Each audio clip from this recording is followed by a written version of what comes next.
శ్రోతలకు నమస్కారం. మన ఛానల్కు స్వాగతం. స్నేహితులు కథ 3వ భాగం. రచన కొడవటిగంటి గారు. అతను ఒక ఖాళీ కుర్చీలో కూర్చుని తన వియ్యాల వారిని గురించి వివరాలు చెబుతుండగా ఎవరో పిలిచారు. మిగిలిన ముగ్గురు కబుర్లలో పడ్డారు. స్నేహితులను గురించి నేనెప్పుడు తెగ ఆలోచించుకుంటా. కవిగాళ్ళు ప్రేమను గురించి కోసే కోతల కన్నా స్నేహంలో ఇంకా ఎక్కువ విశేషం ఉంది అనిపిస్తుంది. నీతో 20 ఏళ్ళు కాపురం చేసి నీ కష్టసుఖాలన్నీ పంచుకుని పిల్లలతో నిన్ను కట్టేసుకున్న పెళ్ళాం కన్నా 30 ఏళ్ల క్రితం చూసిన స్నేహితుడెక్కువ అనిపిస్తాడు. ఎందుకు ఎంత ఆలోచించినా స్నేహబంధం నాకు అర్థం కాలేదు అన్నాడు పట్టాభి. స్నేహంలో స్వార్థం లేకపోవటం చేతనేమో అన్నాడు ప్రకాశం. స్నేహంలో స్వార్థం లేదంటే నేను ఒప్పుకోను. నాకేదన్నా అవసరం పడితే మొట్టమొదట స్నేహితులను అడిగి వాళ్ళ వల్ల కాకపోతే ఇంకొకరి దగ్గరికి పోతాను అన్నాడు వెంకటనారాయణ. స్నేహితుడు సహాయపడలేకపోతే నువ్వు అపార్థం చేసుకుంటావా అన్నాడు పట్టాభి. స్నేహితుడైన వాడు సహాయం చేయగలిగి ఉండి చేయలేదన్న ఆలోచన ఎట్లా తట్టుతుంది? తట్టితే స్నేహమే కాదు అన్నాడు వెంకటనారాయణ. అందుచేత స్నేహానికి ముఖ్యం స్వార్థం లేకపోవటం కాదు, స్వార్థాల మధ్య పరస్పర ఘర్షణ లేకపోవడం అయ్యుండొచ్చు. ఏమంటావు అన్నాడు పట్టాభి ప్రకాశంతో. అట్లా అయితే నేను స్నేహాన్ని ఎన్నడూ ఉపయోగించుకోలేదు. హోమ్లెట్ ఫాలోయింగాడు స్నేహాన్ని డబ్బును గురించి చెప్పిన సలహా నా బుర్రకెక్కిపోయింది. డబ్బు స్నేహాన్ని పాడు చేస్తుందని నమ్మి ఏనాడు స్నేహితులను యాచించలేదు. ఆ పని చేస్తే నేనింత కష్టాలు పడకపోయేదునేమో అన్నాడు ప్రకాశం. అతనన్న మాటలు ఆ సందర్భంలో బరువైనాయేమో మరి. కాసేపు ఎవరూ మాట్లాడలేదు. కాసేపు ఉండి ప్రకాశమే నేను చేసినది తప్పే కాదేమోలే. ఈనాటి ప్రపంచంలో అన్నిటికన్నా డబ్బు శక్తి కలది. దానికి స్నేహానికి పోటీ పెట్టడం మంచిది కాదు అన్నాడు. ఒరే, స్నేహానికి అన్యాయం చేస్తున్నావు అన్నాడు పట్టాభి. నువ్వు కష్టాలు పడ్డవాడివే. నాకు ఏ స్నేహితుడు ఏ ఆపస్సమయంలో ఆదుకున్నాడో చెప్పు. నేను కూడా నీ దారికే వస్తాను అన్నాడు ప్రకాశం.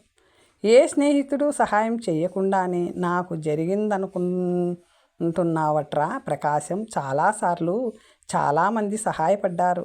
ఇంకా ఎక్కువగా సహాయపడలేదంటే అందుకు కారణం అశక్తతే అనుకోవాలి. కానీ వెంకటనారాయణ అన్నట్టు స్నేహితులు సహాయం చేయగలిగి ఉండి కూడా చేయలేదనుకోరాదు. అలా అనుకోవటం స్నేహపాత్రత కాదు. పట్టాభి, నేనొక్కటి అడుగుతాను చెప్పు.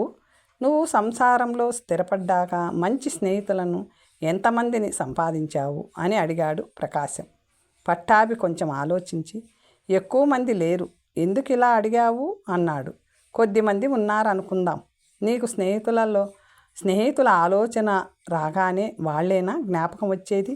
కాదు, చిన్నప్పటి స్నేహితులే జ్ఞాపకం వస్తారు. మనం స్నేహం చేసే శక్తి చిన్నతనంలో ఉన్నట్టుగా పెద్దయితే ఉండదు. బాగా ఆలోచించి చూడు. నాకు 20 ఏళ్లలో గాఢమైన స్నేహం ఒక్కటి కూడా లేదు. ఇష్టమైన వాళ్ళు దొరికారనుకో. నిజంగా మాయకుండా ఉన్నవి చిన్నప్పటి స్నేహాలే. పెద్దయి సంసారాల మీద పడ్డాక మనసులు పెళ్ళుసెక్కుతాయి. వాటిని స్వేచ్ఛ ఉండదు. జీవితం అరించేస్తుంది. పెళ్ళాలు అరించేస్తారు. ఈ ఒత్తిడి మధ్య చిన్ననాటి స్నేహాలను గురించి యావ నోస్టాలిజియా జాస్తి అవుతుంది. అది మనలో గాఢంగా ఉండబట్టే మనం నలుగురము ఇవాళ ఇక్కడ కలిసాం. స్నేహం మీద ఒక విధమైన కమ్యూనిజం నిర్మించవచ్చునంటే నేను నమ్మను. కమ్యూనిజం మీద స్నేహాలు నిర్మించవచ్చునేమో కానీ అన్నాడు ప్రకాశం. వెంకటనారాయణలాగా ప్రకాశానికి తేలికగా మాట్లాడే అలవాటు లేదు. మాట్లాడటం అతనికి శ్రమతో కూడిన పని. అతని ప్రమాణాలను బట్టి ఇది పెద్ద సంభాషణ. దీంతో తల నొచ్చినట్టయి నుదురు నొక్కుకున్నాడు. నువ్వు బొత్తిగా సినిక్ అయిపోయావురా ప్రకాశం. అయినా నిన్ను తప్పు పట్టను. నా స్థితి ఏమిటంటే ఇవాళ నాకు స్నేహంలో నమ్మకం పోయిందో ఇక నమ్మేటందుకేమీ లేదు. నేను దాన్ని జీవితానికి గీటురాయిగా పెట్టుకుంటున్నాననుకో. నేను నా పెళ్ళాంతోనూ కొడుకుతోనూ స్నేహం చేసుకున్నాకే మా మధ్య ఎటువంటి రిజర్వేషన్స్ లేవు. అది అలా ఉంచి నాకు తగిలే ఏ మనిషి అయినా సరే ముందు స్నేహపాత్రుడవునా కాదా అని ఆరా తీస్తా. నాకే స్నేహితుడు కానక్కర్లా, ఎవరికి స్నేహితుడైనా సరే చాలు. స్నేహపాత్రుడైన వాడి రాజకీయాలేవి, వాడి సోషల్ ఐడియాస్ ఎలాంటివి అని ఆరా తీస్తా. స్నేహితులు లేని వాళ్ళని గురించి కూడా ఇలాగే ఆరా తీస్తా. చాలా ఇంట్రెస్టింగ్ రిజల్ట్ కనిపిస్తున్నాయి. ఎప్పుడో బయట పెడతా. జీవితంలో డబ్బుకు శక్తి హెచ్చన్నావే, ఆ శక్తి అంటే మంచి ధోరణులు కలిగించటంలా అంతో ఇంతో స్నేహమే మనుషుల్లో మంచితనం దక్కించి ఉంచుతున్నది. డబ్బు ఖచ్చితంగా మనుషుల్ని తినేస్తున్నది అన్నాడు పట్టాభి. ప్రకాశం విషాదంగా నవ్వి, నేను జీవితంలో చెడ్డ భాగమే చూస్తున్నానంటావు. కావచ్చు, చెప్పాను కదా నేను ఓడినవాణ్ణి అన్నాడు. భోజనాల దగ్గర వెంకటనారాయణ పురుషోత్తంతో, మనం ప్రకాశం సంగతి కాస్త విచారించాలిరా. పెద్ద సంసారం, చచ్చు జీతం, పిల్ల పెళ్ళికి ఎదుగొచ్చింది. కొడుకు చేతికంది రావటానికి కనీసం ఇంకా 10-15 ఏళ్ళు పట్టేటట్టుంది అన్నాడు. బడిపంతులు కాదు, ఎంత జీతం అన్నాడు పురుషోత్తం. 150. కనీసం 300 లేంది ఈ రోజుల్లో ఎవరవయ్యా వడ్డన, స్వీట్లు మళ్ళీ తీసుకురారా అన్నాడు పురుషోత్తం. అందరూ చందాలు వేస్తారా ఏమిటి? అలాంటి పని చేయకండి, ఆ దశ కూడా వచ్చినప్పుడు చూద్దాం అన్నాడు ప్రకాశం. ఒరేయ్, నువ్వు మాట్లాడకు. చందాలే వేస్తామో ఏం చేస్తామో చేసేది మేము, తెలిసిందా అన్నాడు వెంకటనారాయణ. చందాలేమిటి కానీ, ప్రకాశం సమస్య ప్రధానంగా డబ్బు సమస్యే అన్నాడు పురుషోత్తం. ప్రకాశం పట్టాభికేసి, స్నేహం సమస్య కాదు చూశావా అన్నట్టు నవ్వాడు. కానీ ఆ నవ్వు పట్టాభికి అర్థం కాలేదు. ఈ గొడవ అయిపోని ప్రకాశం సంగతి తప్పక ఆలోచిద్దాం అన్నాడు పురుషోత్తం ఆత్మవిశ్వాసంతో. తన గొడవల్లో మునిగిపోయి ఉండేవాళ్ళు ఇతరుల రహస్యాలను సులువుగా తెలుసుకోలేరు. అది అనుమానం మనుషులకే సాధ్యం. తన కూతురు లక్ష్మి ఏదో మానసిక వ్యధ పొందుతున్నట్టు నాగమ్మ విడిదిలోనే పసికట్టిందే కానీ విషయం ఏమిటని కూతుర్ని అడగలేదు. తండ్రి పోలిక, ఉత్త ఏడుపుగొట్టు. ఏ స్వల్ప విషయానికైనా లోపల కుమిలిపోతారు తండ్రి కూతుళ్ళు అనుకుంది. ముహూర్తమప్పుడు కూడా నాగమ్మ లక్ష్మిని ఓ కంట కనిపెడుతూనే ఉంది. లక్ష్మి మొహాన ఏ విధమైన ఆనంద ఛాయలు లేవు. లక్ష్మి ఎవరికేసి చూస్తుందో దాన్ని బట్టి ఏమన్నా విషయం బయటపడుతుందేమోనని నాగమ్మ ఆలోచించింది. లక్ష్మి ఎవరికేసి చూడలేదు, వధూవరులకేసి తప్ప. వరుడికి వీలైనంత దగ్గరలో తారట్లాడే వాసును లక్ష్మి చూస్తున్నదని నాగమ్మ వంటి అనుమానం మనిషికి కూడా తట్టలేదు. ఆడంగి రేకుల వాడి కింద ఎప్పుడో జమకట్టేసింది. తనకు ఎవరిని గురించి కానీ ఒక దృఢమైన భావం కలిగితే లోకమంతా అదే భావంలో ఉన్నదని ఆమెకొక భ్రమ ఉన్నది. ఆ భ్రమ ఎన్నిసార్లు అనర్థాలు తెచ్చిపెట్టినా దాన్ని ఆవిడ పట్టుకు వేలాడుతూనే ఉంది. ఆఖరి ఛాన్స్ నాగమ్మకు రిసెప్షన్లో దొరికింది. ఈసారి లక్ష్మి ఒక మూల పాతుకుపోక అటూ ఇటూ స్వేచ్ఛగా తిరిగింది. చాలాసార్లు వాసు దృష్టిని యత్నించింది. వాసు తనను తప్పించుకు తిరుగుతున్నాడని నమ్మకంగా తెలుసుకున్నాక తల్లి పక్కన కూర్చుని మరీ కదల్లేదు. నాగమ్మకు కూతురి పరిస్థితి అర్థం కాలేదు. రహస్యం బయటపడలేదు. రిసెప్షన్లో ఒక తమిళ గాయకుడు పాడాడు. దాదాపు ఎవరూ వినలేదు. స్నేహితులైన పట్టాభి, వెంకటనారాయణ, ప్రకాశం, పట్టాభి కొడుకు వెంకట్రావు, అతని మిత్రులు ఒకే చోట కూర్చున్నారు. వాళ్ళు సంగీతం విన్నారో లేదో కానీ సంగీతం గురించి మాట్లాడుకున్నారు. తెలుగు కృతులు ఈ అరవవాళ్ళు పాడుతుంటే వినలేం అన్నాడు వెంకటనారాయణ. కృతుల మాటకేం కానివ్వండి, కర్ణాటక సాంప్రదాయం అరవవాళ్ళకి పడలేదు అన్నాడు వెంకట్రావు. నీకు అరవపాట నచ్చుతుందోటై అన్నాడు ప్రకాశం. బాగా నచ్చుతుంది. ఈ పాడే ఆయన చూడండి, పెద్ద పేరున్నవాడు కాడు కానీ రాగం ఎంత ముచ్చటగా అంటున్నాడో చూడండి. ఈ పాట పాడగల వాళ్ళు ఈ పట్నంలో కనీసం 2000 మంది ఉంటారని నా నమ్మకం.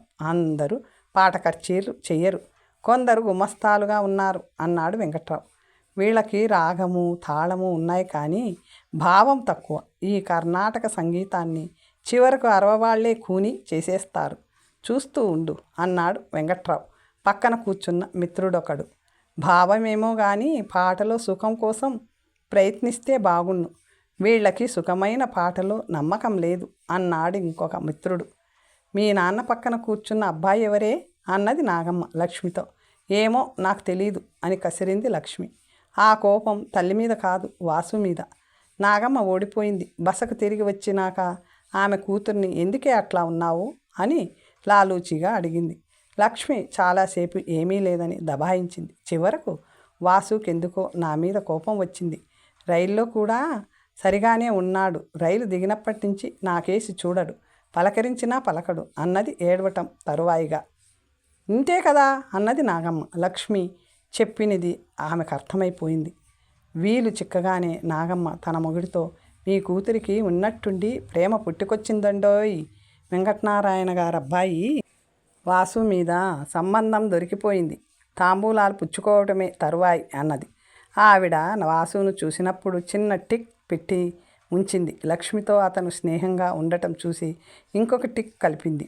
కానీ తరువాత వాసు లక్ష్మి విషయం ఏమీ పట్టించుకోకపోవటం చూసి ఆడారి విధవ అనుకుని టిక్కులు తుడిపేసుకుంది. వాళ్ళిద్దరి మధ్య చిన్న ప్రణయ కలహం ఏదో వచ్చింది. ఎండుగడ్డి మంట క్షణంలో చల్లారుతుంది. వెంకటనారాయణ చూస్తూ చూస్తూ తమను కట్నం అడుగుతాడా? ఇద్దరికీ ముడిపెట్టేస్తే ఒక పెద్ద బెడద తీరుతుంది. ఈ పెళ్లి వేడిలోనే ఆ పెళ్లి కూడా ఖరారు కావడం మంచిది. ప్రకాశం నాగమ్మ చెప్పిన మాట విని కొద్దిగా ఆశ్చర్యపడ్డాడు. తన స్నేహితుల కొడుకులలో వాసు కన్నా వెంకట్రావు ఎన్నో రెట్లు యోగ్యుడుగా కనిపించాడు ఆయనకు. వాసు గురించి ఆయనకు ఏ అభిప్రాయము కలుగలేదు. అటువంటి నిరాకారులైన యువకులు ప్రపంచంలో కొల్లలు. అయినా లక్ష్మి వాణ్ణి చేసుకుంటానంటే చేసుకొని. ప్రకాశం లక్ష్మిని యువతలికి పిలిచి, వాసును చేసుకోవాలని ఉంటే చెప్పు, వెంకటనారాయణ అడిగి అవుననో కాదనో అనిపిస్తా. ఏదో ఒకటి తేలిపోతే మంచిది. మాట్లాడవేం, అక్కర్లేకపోతే చెప్పేయి అన్నాడు. లక్ష్మి తల వంచుకొని బలవంతాన అడుగు అన్నది. ప్రకాశం కొంచెం సంకోచించి, పట్టాభి కొడుకును వెంకట్రావును చూశానా అన్నాడు. చూశావా అన్నాడు. చూశానన్నట్టు లక్ష్మి తల ఆడించింది. వాడు నీకు నచ్చలే? వాసుగాడి కన్నా వెంకట్రావు అన్ని విధాలా మెరుగేమో. పట్టాభి నిన్ను వాడికి చేసుకుంటాడని నమ్మకం లేదనుకో. వెంకట్రావుకు 10,000 కట్నంతో పిల్లనిస్తారు. అయినా అడగటానికేం, వాణ్ణి కూడా అడగమన్నావా? వద్దని లక్ష్మి తల తిప్పింది. ప్రకాశం ఆశ్చర్యపోయాడు. ఆడవాళ్ల బుద్ధి తలకిందులుగా నడుస్తుందని ఆయనకు ఏనాడో తెలుసు. లక్ష్మికి వాసుతో ఉన్న స్నేహం వెంకట్రావుతో లేదన్న సంగతి తెలీదు. మనుషులు అర్థం కాకపోవటానికి కారణాలుంటాయి మరి. ఏంరా వెంకటనారాయణ, మా లక్ష్మి మీ వాసును స్వయంవరం చేసుకున్నట్టుంటుందేమిటి? వాడి పెళ్లి విషయం ఏమిటనుకుంటున్నారు అని ప్రకాశం అడిగాడు. వాడప్పుడే పెళ్లి చేసుకోనంటున్నాడే. నా సంగతి తెలుసుగా నీకు. వాడిష్టం. నేను వాడి విషయంలో ఏమీ జోక్యం కలిగించుకోను. సలహా అడిగితే మాత్రం చెబుతాను. వాడి పెళ్ళి అనుకొని నానా దేశ రాజకుమార్తెల పటాలు తెప్పించేటప్పుడు మీ అమ్మాయి పటం కూడా పంపుదువు గాని అంటూ వెంకటనారాయణ వేళాకోళం కిందికి దింపాడు. పెళ్లి మాట దేవుడెరుగు. లక్ష్మిని చేసుకోవాలన్న ఉద్దేశం మీ వాడికి అసలున్నది లేనిది కనుక్కో. మా అమ్మాయికి ప్రపంచ జ్ఞానం లేదు. అది కలలు కంటున్న పక్షంలో ఆ కలలు పోగొట్టే భారం నా మీద, మా ఆవిడ మీద ఉంటుంది కదా అన్నాడు ప్రకాశం. దానికేం భాగ్యం, కనుక్కుందాంలే అన్నాడు వెంకటనారాయణ. ఆయన ప్రకాశం నైర్మల్యానికి శంకించలేదు. కానీ వాసును చూడగానే లక్ష్మికే దురాశ కలిగిందో లేక వాళ్ళమ్మే ఆ పిల్లకు దురాశ కలిగించిందో అనుకున్నాడు. వాసు లక్ష్మి వంటి పిల్లను చేసుకోవడని ఆయనకు దాదాపు రూఢీగానే తెలుసు. వాడికి బాగా చదువుకున్న వాళ్ళు, ఫ్యాషన్లు తెలిసిన వాళ్ళు, కాస్త మాటకారితనం గలవాళ్ళు ఇష్టం. లక్ష్మి పాతకాలపుది. ప్రకాశం కూతురు లక్ష్మి అంటే నీకు ఇష్టమేమిట్రా? నిన్ను చేసుకోవాలని ఆ పిల్లకున్నట్టు ప్రకాశం చెబుతున్నాడేమిటి? ఇష్టమైతే చెప్పు, పెళ్లి చేసేస్తాం అన్నాడు వెంకటనారాయణ వాసుతో. వాసు ఆముదం తాగిన మొహం పెట్టి, దాని మొహం, నేను లక్ష్మిని చేసుకుంటానని నువ్వెట్లా అనుకున్నావు నాన్న? కాస్త ఎంటర్టైన్ చేసేసరికి ఆ పిచ్చిది లవ్లో పడ్డట్టుంది అన్నాడు. ఈ శుభవార్త అంచెల మీద తనకు అందగానే లక్ష్మి కుళ్ళి కుళ్ళి ఏడ్చింది. ఇంటికెళ్ళిందాకా కాస్త ఊరుకోవే అని తల్లి చివాట్లు పెట్టింది. పెళ్ళి హడావిడి తగ్గగానే విడిది ఖాళీ అయ్యింది. మీరు 4 రోజులుండి మరీ వెళ్ళండి. ఇప్పుడు మా ఇల్లు ఖాళీయే కదా, హాయిగా ఉండొచ్చు అని పురుషోత్తం తన చిన్ననాటి స్నేహితులను, వాళ్ళ కుటుంబాలను ఆహ్వానించాడు.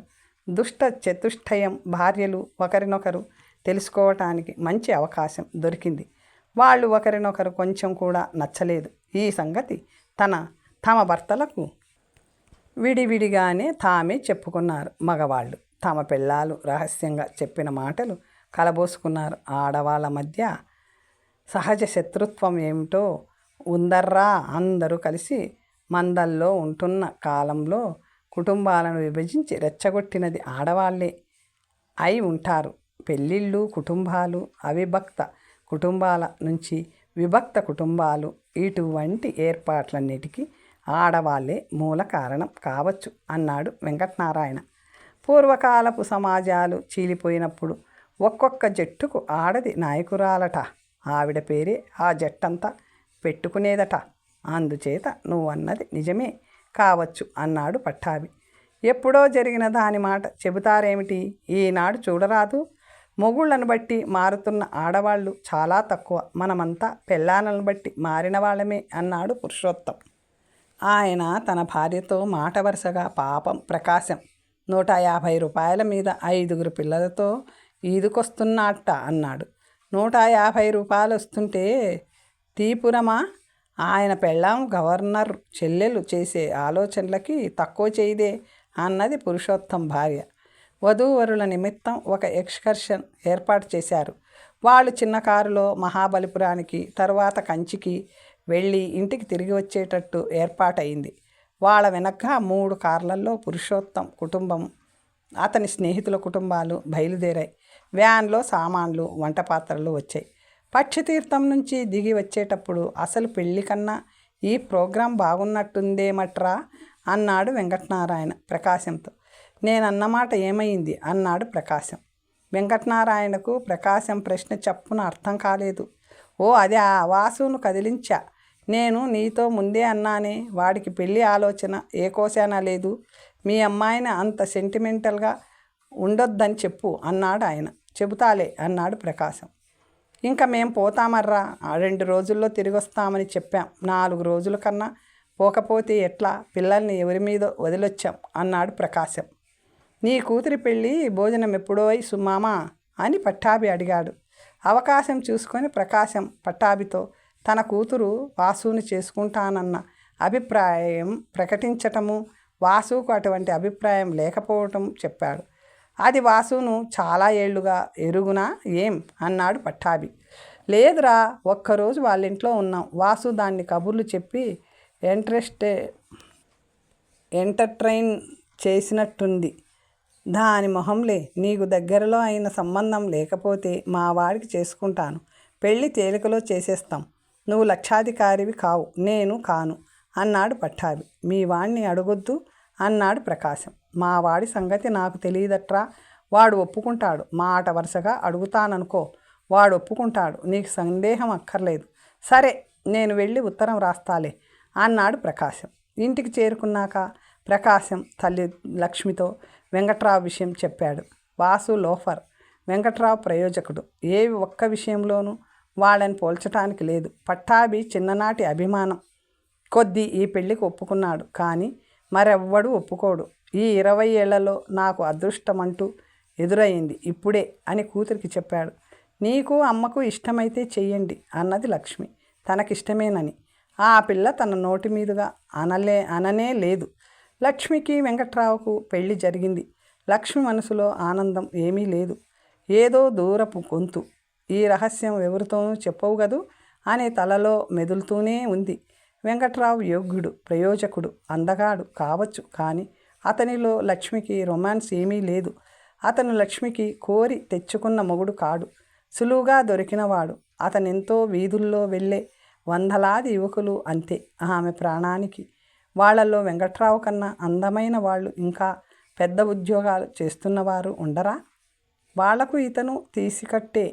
వెంకట్రావుతో సంసారం చేయటం ఆరంభించిన తరువాత అతనికి ఆమె జీవితంలో ప్రత్యేక స్థానం లభిస్తుంది.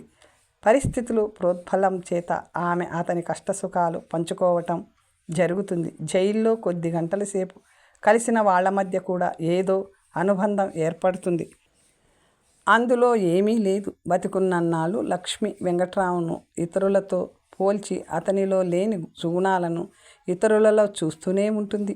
లక్ష్మి అంతగా మంచి సాహిత్యం చదివినది కాకపోవటం వల్ల, తల్లి ప్రభావానికి మాత్రమే గురి కావడం వల్ల, ప్రణయము ప్రేమ అనేవి పునాదిగా లేని పెళ్లి చేసుకోవటం వల్ల తన తల్లి 2 దశాబ్దాల క్రితం తొక్కిన మార్గాన్ని తాను అడుగుపెట్టింది.